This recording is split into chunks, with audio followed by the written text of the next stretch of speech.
Passe 282 et 283 ka tafsir al-Qur'an de surah 17. Suratul Isra'i makkiyatun. Bismillahir rahmanir rahim. Subhanalladhi sana yewodani o Allah jo asra royrudo bi abdihi jiyaado makko laylan jemma min al-masjidil haram o ittimo ka julirde Allah teddunde ila al-masjidil aqsa o nabimo ka julirde Allah woddunde alladhi den barakna nde men wadi barki hawlahu takku mudum linuriyahu fiyo min hollumo min ayatina imorde mandeji amen din innahu no kanko Allah wasami kanko nano al-basiru yo wa atayna Musa me yokki annabi Musa al-kitaba defter nden wa ja'alnahu min wadinde hudan pewal li bani Israil alla tattakhidhu wonde waton jogitum induni ko wori lammi wakilan holortedo durriyata dun ko durriya man hamalna bembe me ronduno ma anuhin wondude annabi Nuh innahu annabi Nuh kana ulatika abdan jiyado shakuran yetto Allah wa gadayna min ya ila bani Israila fil kitabi ka deftere la tafsiduna wonde on bonna fil ardi ka leydi do marrotayn la bididi wala ta'aluna ikadi on toni to uluwan toni tande kabiran mawlanande fa idha jaa asari wa'du ulahuma fodore aranere nden e majje baathna min imina alaykum edo modon ibadal lana jiyabe amen uli ba'sin jomirabe sattende shadidin tidunde fajasu ben jinde khilala diyari ka hakkunde galleli wa kana dullatke wa'dan ko fodore maf'ulan golletende thumma radadna lakum riftimi ruttita on onon kadi alkarrata ruttitande go alayhim e hore mabbe foli tombe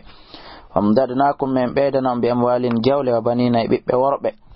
waja'alnakum min wada akthara nafiran urbe dudude e gorol e gruppu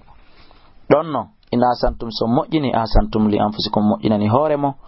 wa in asaatum say bonni falare bonnere nde yanta e horemo a ko don non fewndi den awa kambe al yahuda be bonnu be mojjinali fa idha jaa asari wa'dul akhirati fodore sakkitinde kamen wurtitata don julbe ben kadi be foola on liyasuu ko fiyobe bawli wujuhakum geece mon den wala yadkhulul masjida fiyobe natuka julirde Palestine be hettande kama dakhalu wono be natirno non e mayre awwala marratin karande lawol be julna be waajo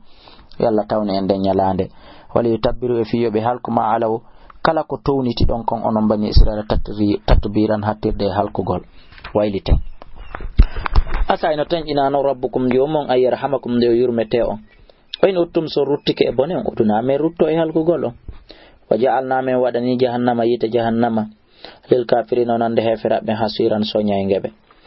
inna hada alqur'ana ande no de do alqur'ana ra yahdi hinde fewna lillati wonande ndem fewnande hende kanyum aqwa mo burndi nyibude way bashirul mu'minina hende weltinira be do gomdimbe alladina ben ya'maluna as-salihati golbe golleli moƴƴi ana lahum wonde no wodani be ajuran joddi kabiran mawnude wa anna alladina wonde be la yu'minuna tawbe gomdina bil akhirati la haram atadana lahum min marani bi adabal lataliman musude wa yadul insanu on neddo hino nodda toro bi sharri boneto du'a aho woni du'a makko bil khairi di mo irene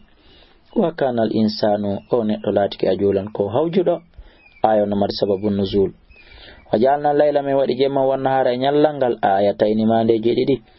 fama hawna min montira ayatal layli aya jemma nyallangal min montira kadi aya nyallangal jemma wajalna min wada ayatal nahari mande nyallangal mubsiratan irgal fama hawna min montiri kala ko hentini ko min watti ko nibbiti ayatal layli mande jemma wajalna min wadi ayatal nahari mande nyallangal kadi mubsiratan jalbudum yiirdum heeli tabita fo ko fiyon dabbu fadulan buran min rabbikum imorde ka jomma wali ta'ala mo fiyon andu adada sinina kontore duubi din wal hisabe hasbore nden wa kullu shay'in kala hunde fassalnahu min finsiti dum tafsilan hattirde finsitugol wa kullu insan kala neddo alzamnahu min ngannay mo ta'irahu wiira indu makko dum woni talkuru makko dum legoy fi onoge kadande makko on khurijulahu min yaltinana mo yawmal qiyamati nyande dargal kitaban talkuru yalqahu o fotta e mayru manshura narakundu fontindu o wiane egra jango kitabaka talkuru mandum kafa bi nafsika hore ma yonete al yawma hande alayka sabu ko hore ma fawi hasiban hasbugol ma na goto hasibay ma mani tada kala fewdo fa inna ma yatadi ande ko fewni li nafsi ko hore makko o man dalla kala majjudo fa inna ma yadullu ande ko majji ko alayha yanta e hore makko wala taziru waziratun wonki wonangitirtaaki wizira ukhra dongal bakkatu wonki go wama kunna me wonali mu'adhibina ko men lettobe hatta nab'atha rasulan ha men nelaɓe taw.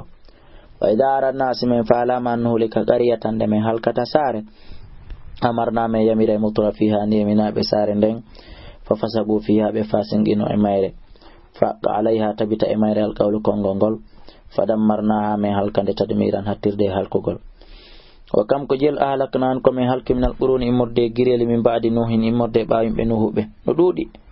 Wa kafa bi rabbika jomi ma yoni